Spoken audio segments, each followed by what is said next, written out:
All right, everyone, thank you for joining us today. We are here to learn all about France. AIFS Abroad is pleased to have 3 options in France, French-speaking locations. We have programs in Cannes, Grenoble, and in Paris. And in those locations, you can do a variety of programs, whether it be study abroad, internship abroad, service learning, you can do community engagement programs, and you can do volunteering while you're studying abroad. So we are here with 2 of our alumni ambassadors who are able to speak of their experiences when they were studying abroad. First, we're going to give a little bit of an overview of the AIFS programs, as well as AIFS in general, and then we're going to be able to hear some information about their experiences while they were studying abroad. So we have Alyssa, who studied in Grenoble, and we have Emma, who studied abroad in Cannes. We don't have anyone here who studied abroad in Paris, and we don't have anyone here who studied abroad and did an internship in France. But if you would like to speak to somebody about one of those programs, you can scan the QR code here, and we can get you in touch with somebody who did one of those programs to speak to. You can also hear about any of our other programs and speak to one of our other alumni ambassadors. I am going to have our alumni ambassadors introduce themselves later when we're dealing with our panels. But a little bit about AIFS and study abroad in general. At this point, fewer than 10% of college students, U.S. college students, study abroad. Now that is after about 80% of high school seniors say that they intend to study abroad. So you can see it really is something that can set you apart when you are in college. So it's something that if you think you want to do, you should really try and do, because it can add a lot to your undergraduate experience and can give you a lot of skills. Employers in the future will say that it's something that really stands out on resumes. There are a lot of things you can learn when you're studying abroad that can help you in your future. So it's something, and I'm sure our alumni ambassadors can attest to. It's something that can certainly add to your undergraduate experience. AIFS Abroad has programs in a ton of different locations, and as I said, we have folks who can tell you a lot about all of those program locations. Of course, today we are focusing on our programs in France. Things to consider when you're deciding on where you want to go. Of course, location is a big one. Where do you want to go? Do you have family, that comes from a certain location, and you want to get in touch with your roots and learn more about where your family comes from? Or do you want to learn a language? Then location might be something to keep in mind. Do you have particular academics that you need to keep in mind? Do you have courses you need to take for your academic program? Then the academics might be the most important thing to consider. Do you have a particular housing preference that takes precedence? Then you might need to consider more of what housing is available in each location. And then, of course, social life and sort of the type of program location is something to also keep in mind. In France, I think I like to say we have the best of all worlds, because we have 3 really unique cities that you can study abroad in. Of course, you have Paris, which is sort of a big cosmopolitan city. You have Cannes, which is sort of beachier, and it's kind of a more tropical-ish destination. It's in the south, and then you have Grenoble, which is going to be your alpine city. So it is definitely going to be more outdoorsy, and you have kind of a village feel to it, even though it is a city. So you do get a really different experience depending on which location you choose. And I think that really makes France a really unique and dynamic location to study. Of course, AIFS has a variety of different types of programs. We have semester and academic year programs. You can do fall or spring, and you have a variety of different programs to choose from. Summer, you have a variety as well. You can take courses from 2 to 12 weeks. Majority of students will take about 3 or 4 week courses. And then in the January term, in December or January, you would be able to take one course over 2 or 3 weeks. All of our programs include housing, tuition, meals, activities, excursions. You have a resident director on site. All of our programs will include activities. All of the programs will have both activities that are planned in your home city, so where you're living, as well as sort of larger activities that are planned outside of your city. And then when you study abroad, you would be able to study abroad regardless of what your major is in almost every one of our program locations. Every one of our program locations would offer options taught in English. I say that the options for those studying in France generally tend to be better suited for people who do want to take some French language, because that is kind of a feature of all of the programs in France. So I would be asking our alumni ambassadors to talk a little bit more about the academic courses that they took while they were abroad. So you'll hear more a little bit about that in a little bit later, as well as the excursions that they went on. Emma, could you tell us a little bit about some of the excursions that you went on when you were studying abroad? Yeah, for sure. So my favorite excursion was this beautiful like boat trip that we took. So we woke up really early in the morning, like right at sunrise, and then we went on this boat, and then it took us to an island, which was called 𝗟𝗘𝗧'𝗦. And it's an island like full of monks. And basically, like what we got to do while we were there is like participate in this cultural event called 𝗦𝗢𝗖𝗓, which is basically where you pick grapes to harvest them for wine.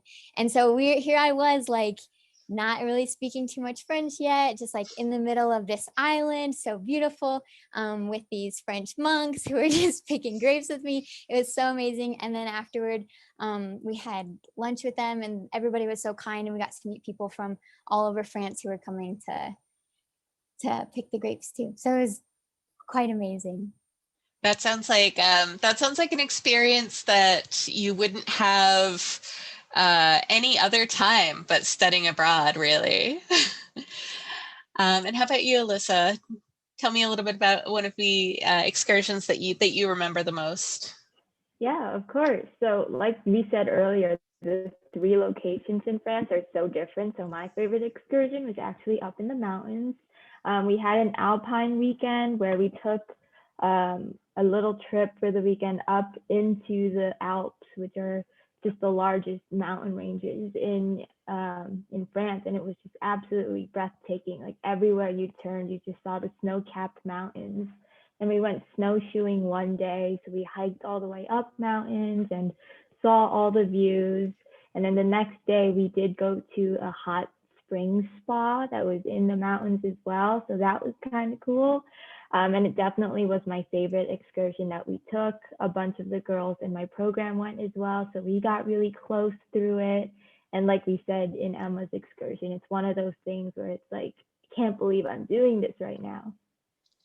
I love that. I love that. I think my favorite part of the excursions that I hear about our students doing is exactly that. The fact that, you know, when you visit a place, you see the surface, but when you get to be in a place, you get to see another facet of it, another level of it. You really get to see a deeper view of it. And the longer you're somewhere, the more different facets you get to see. So I love that the excursions help you to get to know a little bit more about each location.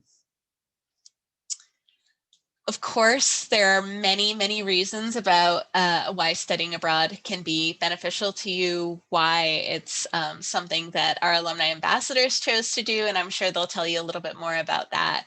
But it's something that, you know, for me was really important. For a lot of the students we talked to, it was something that was really life-changing, and that they would recommend to others. Of course, we can talk to you about if you're interested in studying abroad, what are the things that might be the most relevant questions for you, and the most sort of valuable outcomes for you in your undergraduate experience. So please let us know if you have any questions about what the biggest benefits might be for you.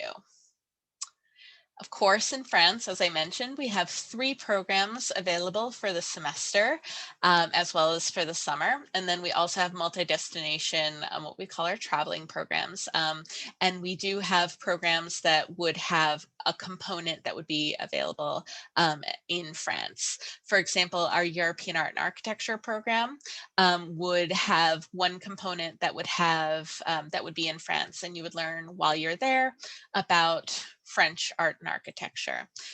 Those programs are set up a little bit differently. Rather than staying in one place and taking a variety of courses while you're there, you are learning about one topic, but you're learning about it from a variety of different settings. So that is sort of a different approach to it. And so you would have a different view, and France would then be one of the locations that you would visit.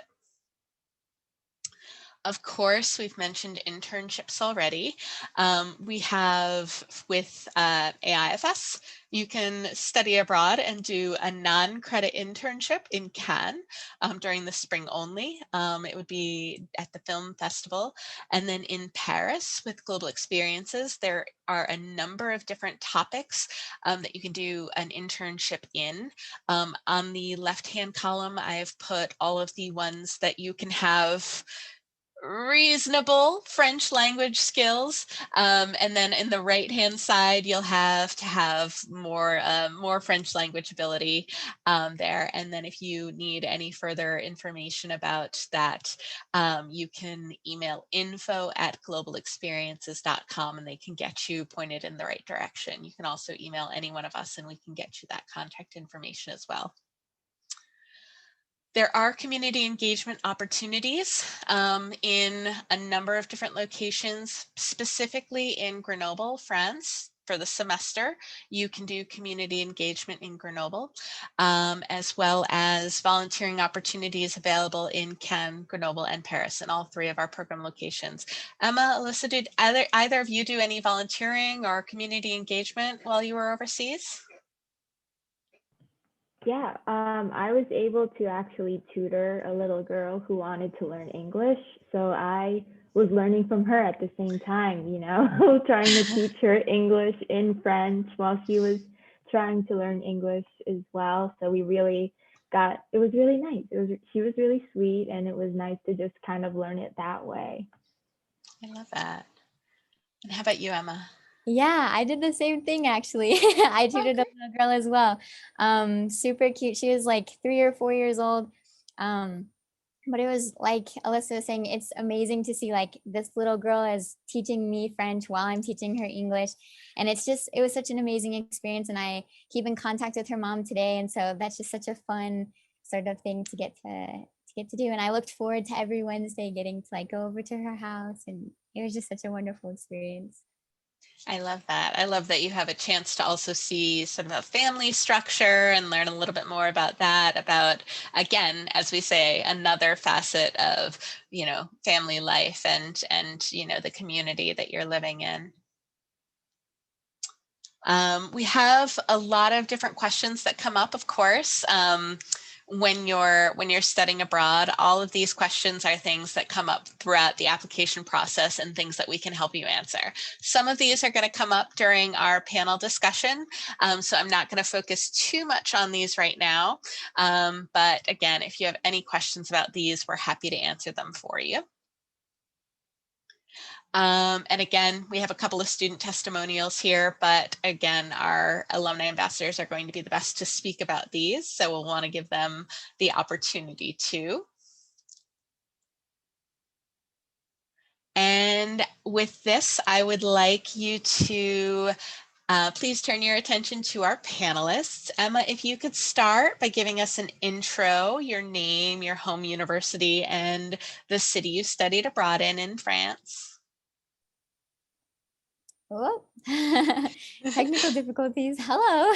Hello. I'm Emma.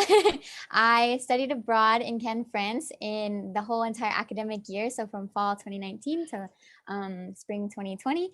I'm a student, a philosophy student. This is my senior year at the University of Colorado, Colorado Springs. And yes. Excellent. Thank you. And Alyssa, can you tell us a little bit about yourself as well? Yep. Hi, everybody. My name's Alyssa. I'm a senior at Seton Hall University in South Orange, New Jersey, studying diplomacy and international relations. And I studied abroad in Grenoble, France in spring 2020. Fantastic. Alyssa, why did you choose Grenoble as your program destination? Yeah, so one of the things I was thinking about most was my academic goal of learning the French language. I had taken it in high school. I'm a double major in modern languages, taking French in college too. And I wanted to go to a city where I knew that I would learn the language. And when I dug deeper into Grenoble, I found out it's a very language learning city. There were a lot of international students there who were also learning French and taking classes there. So I ultimately chose Grenoble for that reason, and also because I've lived around New York City like all of my life. So I think I wanted to slow down a little bit and have a change of scenery with the mountains around me instead. And how did that go? Did you like it?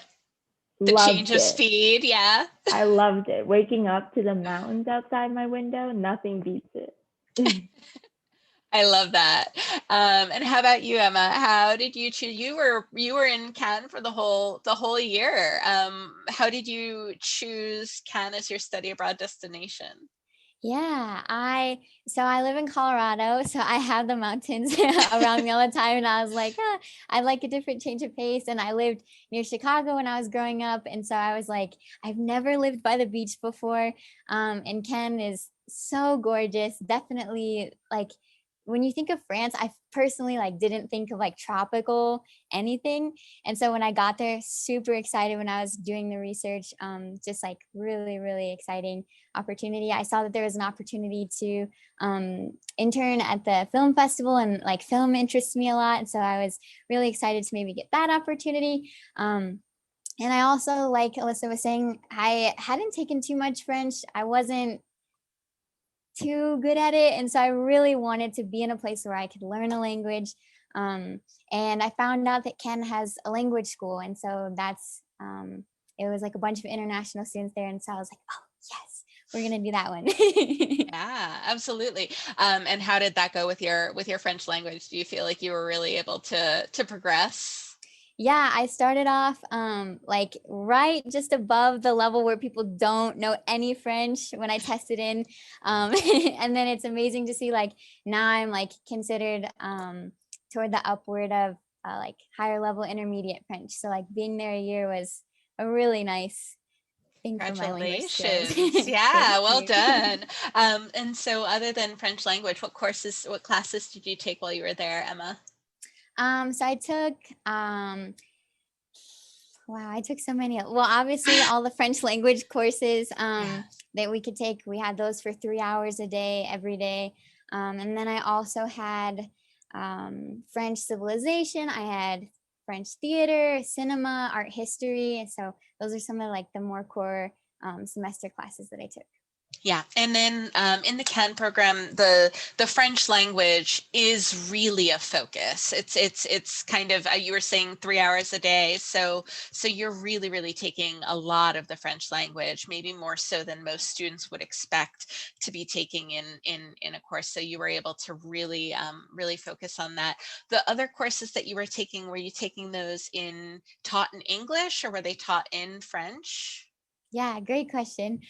So the first semester I was there, since I didn't speak any French, they were like, we recommend, getting your bearings a little bit and taking the classes in English. So I took French civilization and art history in English. And then towards the end of the semester, the teacher started like talking to us really in French and like kind of like, getting us more English French based class. But then at the second semester, I took everything in French. Wow. So it was sort of a warm handoff. You felt like it was kind of a good progression into it. Yeah, 100%. It was super smooth. Good, good. And Alyssa, tell us a little bit about the classes you took while you were in Grenoble. Yeah, similar to 𝗟𝗚, I was in French language courses all morning. Grenoble has 3 program options: French language and culture, which I was in, a business program, and an intensive French program. So with the French language and culture, I was also in like 3 hours of French language courses, but I had never been in a French course that they called labs, which I really appreciated. And we literally just sat in a cube with headphones on, listening to French and just drilling conversations.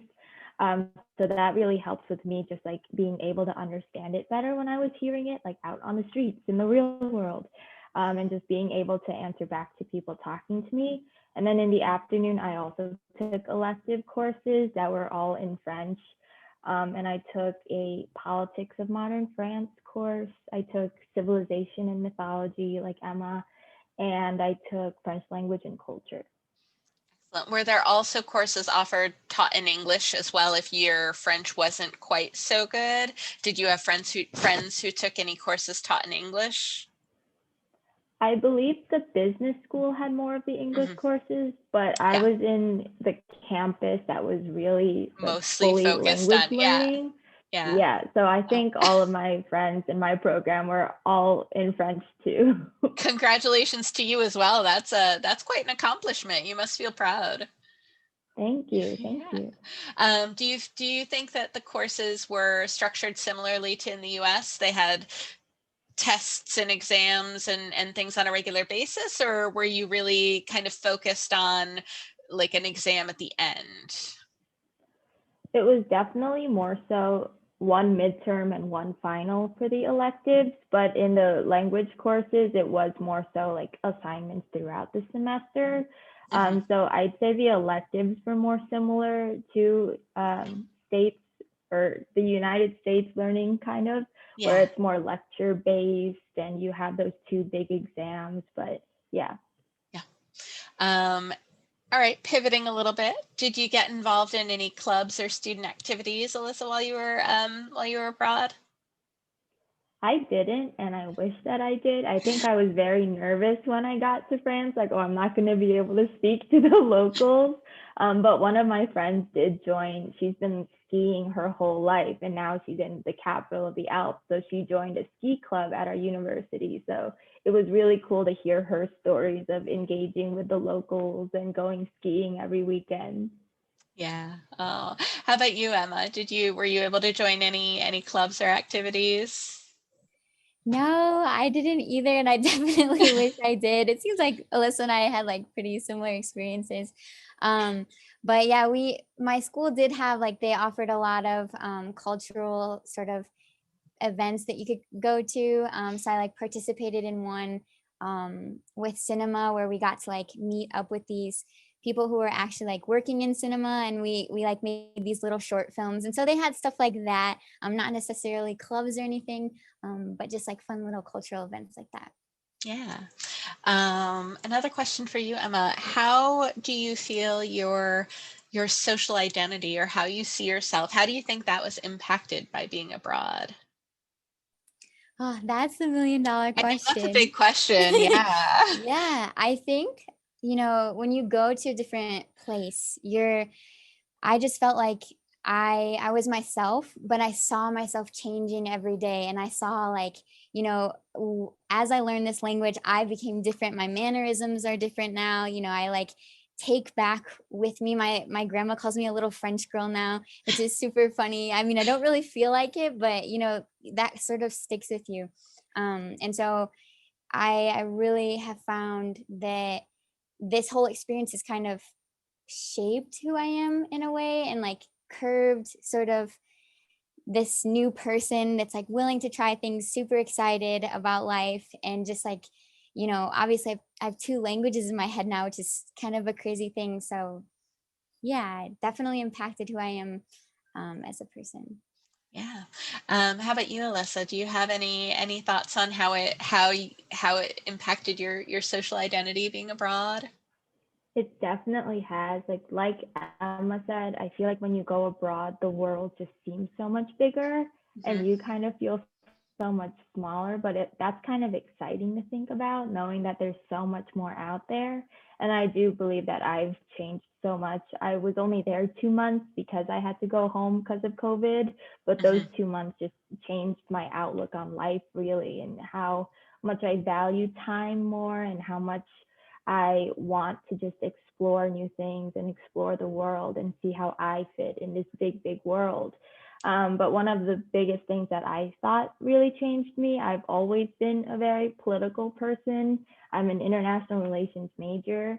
And when I went to France, like one of the first days, there was this huge protest in the streets. And it was really cool to kind of see how like everyday people, just people in this little city, can get active in their community in that way. So that's something that I've brought back with me with all the movements happening in the United States right now. Like I feel more of a responsibility to get involved as well.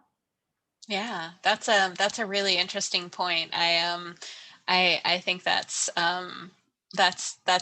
a really great perspective. I'm interested to hear that.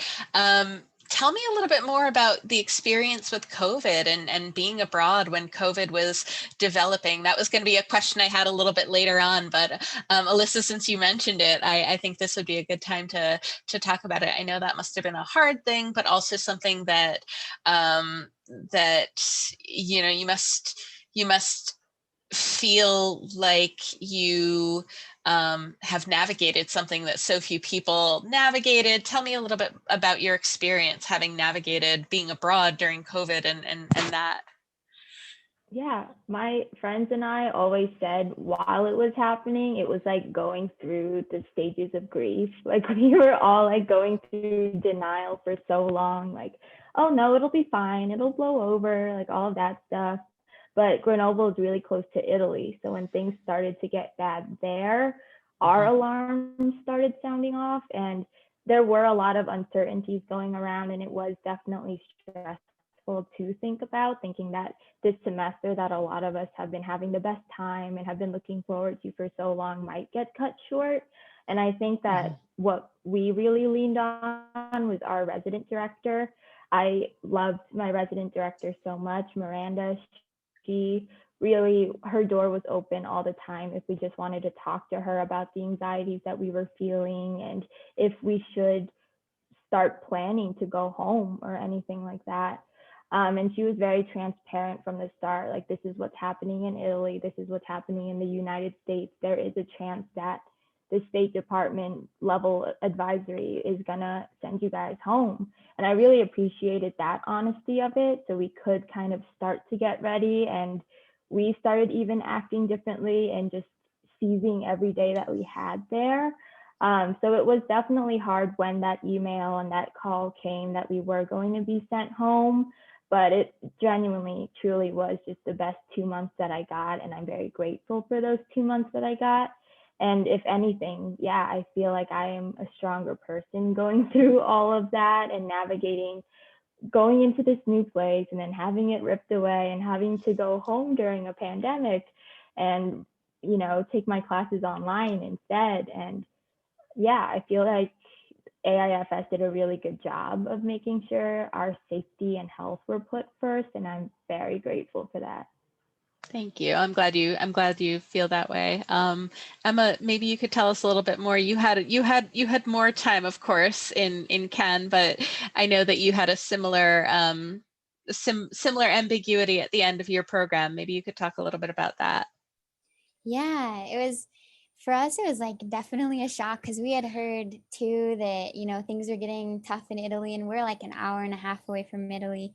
So we were like, oh man, that's wild that they're closing their borders. And so, but Like the mentality of the people in our program was just like, that's not going to happen to us. Like France has got it under control.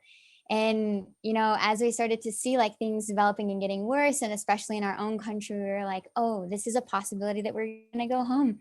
And, you know, people, it was really incredible to just see people leaning on each other and kind of really just like talking out their feelings and saying, this is like monumentous. Like this hasn't happened to us in our lifetimes before. We don't really know how to navigate it. And everybody was confused and, you know, like scared and not doing so well. But like Alyssa said, our program director, 𝗟𝗘𝗧'𝗦, was amazing. She was constantly, we were in her office, like she was offering us candy, like, you guys want to sit down and have a talk about it? Or, you know, like, let's work through this. And well, I'll keep you updated as I know things. And she was really awesome about, you know, letting us know. And then we got that call that was like, yeah, hey, you guys do have to go home.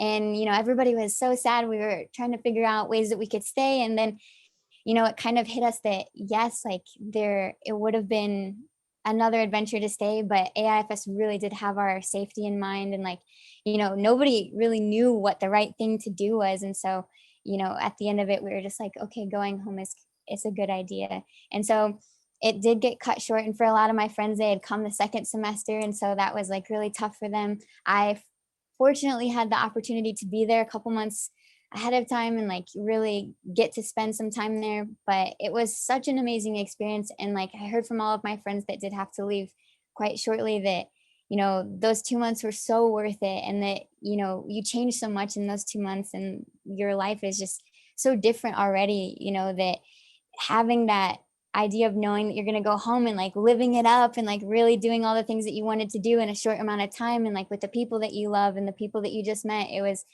really incredible and definitely all worth it. I love to hear that.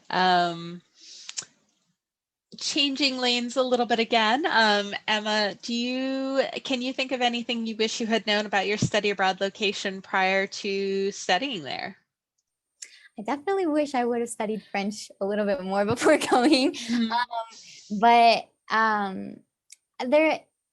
it was just it was kind of fun. I didn't want to research too much into it just to see like, that way when I got there, I wasn't like, oh yeah, I've already seen this all. But one thing I did wish I would have known was AIFS is an all-inclusive program. They offer the meal plan and all that.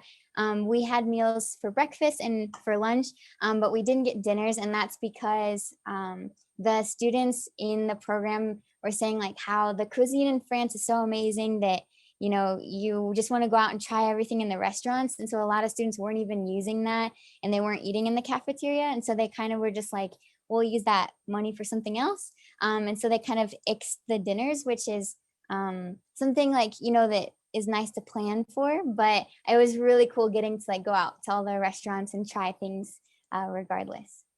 Great. And how about you, Alyssa? Is there anything that you wish you knew about the program about the program destination or the program itself before you studied abroad? Yeah, I think I learned a lot in that orientation that I didn't know when researching Grenoble. Like it's a green city, which I thought was awesome. Everybody was walking or biking, or everyone was filling out their water bottles just like in the streets. They had fountains everywhere. So that was really cool.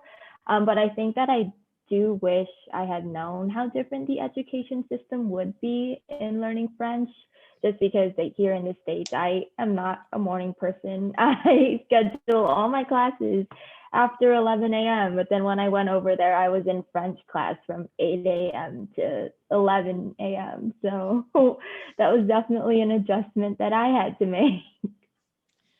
Understandably, from one night owl to another. I definitely understand that. What are some of the culinary treats or culinary delights that you found while you were overseas, Alyssa? Is there anything that spoke to you? Great question. Love this question. One of the things I was surprised about in Grenoble, I think everyone knows that the French love their cheese, but my region loved potatoes. And I was not expecting that. And so their biggest dish was something called raclette.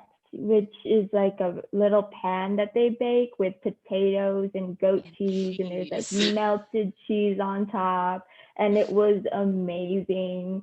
And another thing that I love is a little snack they have called 𝗟𝗘𝗧'𝗦, and it's like a little pastry, and it's filled with potatoes and cheese, and you can put like spinach and mushrooms. And so every Saturday morning when the markets were out in the streets, we would always go and pick up little 𝗟𝗘𝗧'𝗦. Speaking my language again. How about you, Emma? Anything you mentioned already, the French food and how nice it was to try new things. What were some of your favorites? I think being so close to the Mediterranean Sea, like I ate so much seafood and I'm a huge fan of fish. And so that was like really amazing I'm in Colorado right now, so we're kind of landlocked. So fish is like, you really think about it sometimes before eating it. But in France, I was like, oh my gosh, salmon, yes. Oh my gosh, mussels, yes. And so anything that was like, had anything to do with the sea, I was eating it all the time. And it was just so delicious the way they prepared things. Like one of the excursions we went on, I had salmon and they just had onions on it, and it was like salmon and onions, and I was like, oh, this is very interesting. And I tried it. It was the best thing I've probably eaten in my life. I was like, I don't even know how you packed all these flavors in here. I thought it was just onions, and here we are. Like, so if that doesn't tell you anything about French cuisine, all they needed was salmon and onions, I don't know what does. I also really loved like all of their pastries, obviously, and they had this really amazing, I don't know if you tried it, Alyssa, but a thing called 𝗟𝗘𝗧'𝗦, and it was like, yeah, so good. It was like this like pastry that was filled with like hard chocolate, and it was just like, we had brunch at the university and they would have all kinds of 𝗟𝗘𝗧'𝗦s just like sitting out next to the croissants, and like, oh my goodness, so good. I miss that. You don't have that at your university now?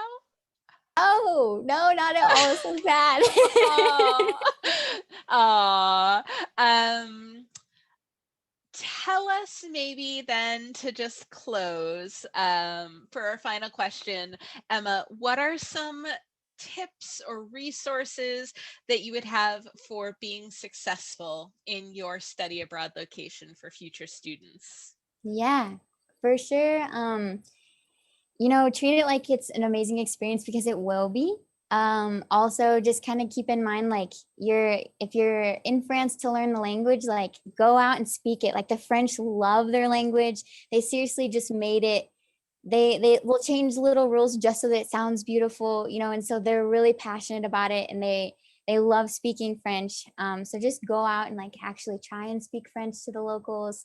And like, they love practicing their English too. So like, don't be afraid to like use your English as well, if that's a way that somebody wants to communicate with you. Try all the new foods, definitely. Meet the locals, try and immerse yourself really in the culture, and like learn about the grape picking, or like why, talk about politics with a French man or a woman, or just like really get into that sort of mentality of them, and really enjoy your experience, because odds are this will be like one in a lifetime sort of thing, and so you kind of just gotta go for it.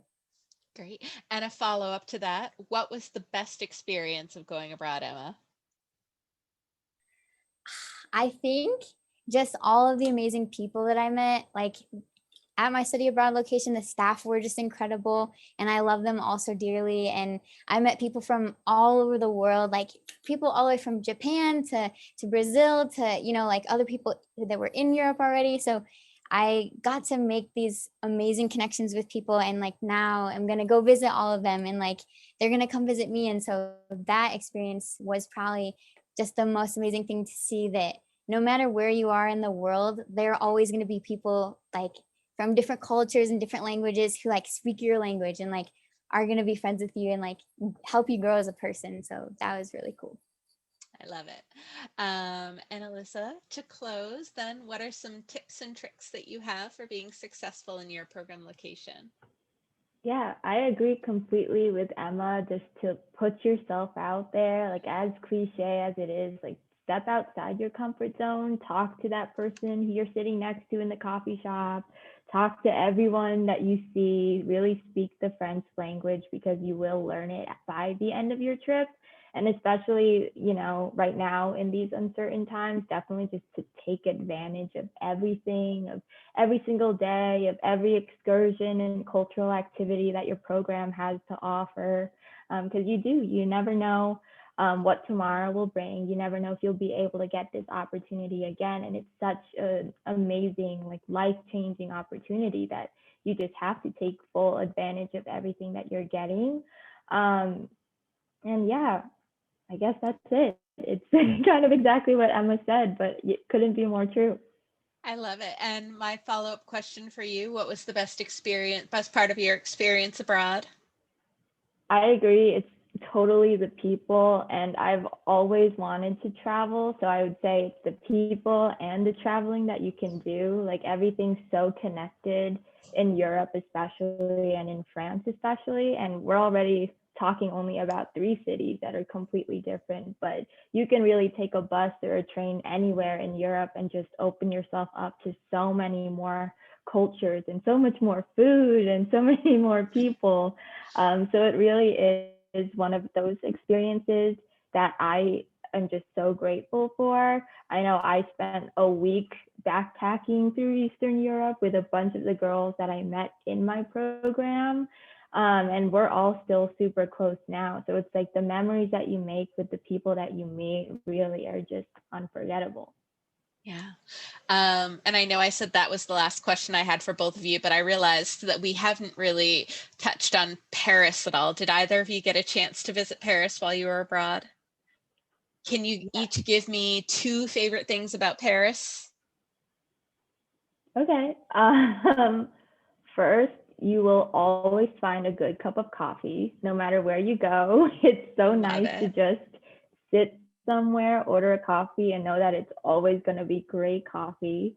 And then the second would probably be, I don't want to do the basic like Eiffel Tower, but it really is just such a sight to see when it's all sparkling at night. Yeah, it does. It blinks and glows and glitters, and it's pretty spectacular. And how about you, Emma? Yeah, the Eiffel Tower is like, you see it in pictures and you're like, that's pretty cool, but then you're on it and you're like, whoa.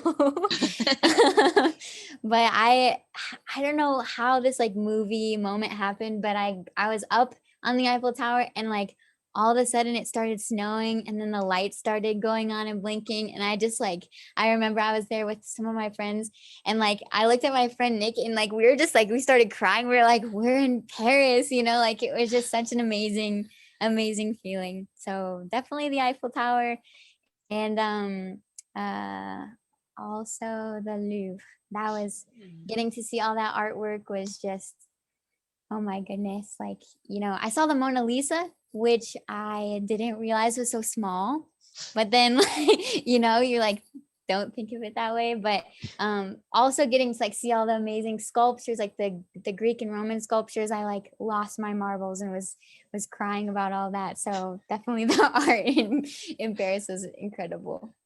Pun intended there, lost your marbles.